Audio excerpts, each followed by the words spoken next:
Good evening. Welcome to the Camera Artist Guild Thursday Critique. I am your host, George DeLoache. I'm a portrait artist and photographer's coach, and this is where we help photographers learn to master the photographic arts. We're going to jump into the broadcast. We got some great images here tonight, so stay tuned. I'm going to spin around and kick this thing off, and let's get going. This is 𝐦𝐤𝐤𝐤, and what I was saying was that you're at the beach. You got a nice model. You got nice, what you guys call the shore on the East Coast. We call it the beach on the West Coast. But on this one, it looks like just slightly that horizon is off. It looks like that horizon is like the camera's tilted a little bit. But the thing that I was saying about this particular image is that it cries out to be a horizontal. You got a model that is posing horizontal. She's got her vertical up here, but her body's stretching out that way. And you've got all of the sand here, which really doesn't add anything to the image. It's just negative space. It doesn't benefit the image at all. Turn this to a horizontal. Drop the camera angle some to where you're closer to her eye level rather than shooting down on her. And can keep the same depth of field. And I think it'll be a much stronger image, but I really like what you were trying to do. And let's pop that one off. We're going to go to 𝐥𝐤𝐤𝐞. What I want to do right now while it's still, well, I'll go back and do it at the end of the broadcast. I'll jump back at the end of the broadcast and bring Lee's up. 𝐥𝐤𝐤𝐞. Love the saturated color, Gary. It's just, I love high contrast. I love saturated color. This apparently is one of the head of the golf course, and so very nice. I think he said he did it for Shaw Media, and you're benefiting from the 1/3 compositional line. You're matching up your artificial light well. I think maybe you could have looked around for a location. Now, this could be one of these things where you got 2 seconds. The guy says, look, here I am, take a picture of me here. He jumps out of the cart. You got to take a picture of him where he is. That's it, no chance, nothing to do. But if you could scope that out and find maybe a long shot down the green where you can see the sand traps and the flag and get a feel of golf course. And then I would really consider whether you could maybe find a golf cart rather than this one here that looks more like a transportation vehicle. Now, this could be a different golf court, but I'm just saying if this guy is the CEO or something like that of this golf course, I think he's a football player who's now the CEO of the golf course. Think out where you're going to position him to tell a story, see? We do get a little bit of the sand trap there. We got the green. We got a golf club there, okay, but I think you could have composed it a little bit better, found different areas. I love the exposure. I love the saturation. I love all the technical stuff that you handle the stuff on.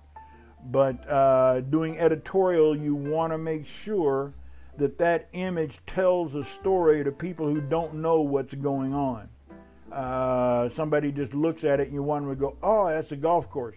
Rather than maybe he's I don't know, but a gardener. You want to know, you want to tell the story. So just take that in consideration. It's still an excellent image. Thanks, Gary. And one other, Gary's really stretching himself. He does sports. He's working on these on his portraiture, and this I believe is his son because we see him a lot. This is a nice image. I like the way you've done it. I like the way you handled it. You've also handled this hand under chin, although they used to joke about that all the time in PPA print competition. That's a face punch, where you're punching yourself in the chin. Of course it isn't. But you were smart to have him not rest his full weight on his fist, because that would distort the skin. If you're going to do this one, you kind of want to fake at it. You want to get it to where it's touching, but where there's no pressure on it. So you've done that. Your exposure is fine. Fill is nice. Everything else is working for it, okay? You're getting better at this, at the portraiture stuff, Gary. Keep it up. Your sports stuff is outstanding. Okay, here we go. G. Johnson. And we got several from G on the same subject, so we'll jump through these really quick. I like this one. This is nice. It's simple. It's available light. You got a beautiful lady. You've got nice skin tones. You got nice exposure. You found a place where you have a very broad, open light that's not direct sun. You found a shade or an overcast day or someplace to put her in a shaded area. You've made a great choice depth of field wise. You're using a very shallow depth of field, so you're probably using a longer lens with a wider f-stop, and this is where that depth of field comes in. It is not so shallow that the tips of her hair end up being out of focus. You can go too far and go like f4 with a 200 millimeter lens, f4, f1.4 or f1.8 or f2.8. 2.8, most 200s are 2.8.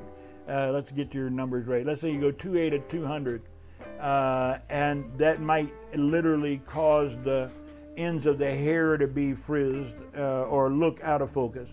But here you've chosen somewhere, I would imagine, in the 5-6 range, which gives you a shallow depth of field, maybe 6 to 8 inches or a foot, but then you're far enough off your background that you got a really nice bokeh there, a really nice background. So that one, I like that one. Thanks, G. This is another one, same maker, G. Johnson. I like using, again, the bridge. This is that same perspective looking down the bridge. You handled it well. Again, she's looking good. You found an area, again, it's a time of day where your exposure is okay on the face, and you're using the sun to illuminate the hair, but you didn't blow the hair out. So it's a good choice. I might try to pump a little bit of light from an artificial light source towards her, but still, this one worked for available light. It's fine. And then one more there on the bridge. This one's not as much, this one's fine. Again, the shallow depth of field. I happen to like the others a little bit better because I like her pose and the other ones. But you executed these well, so congratulations.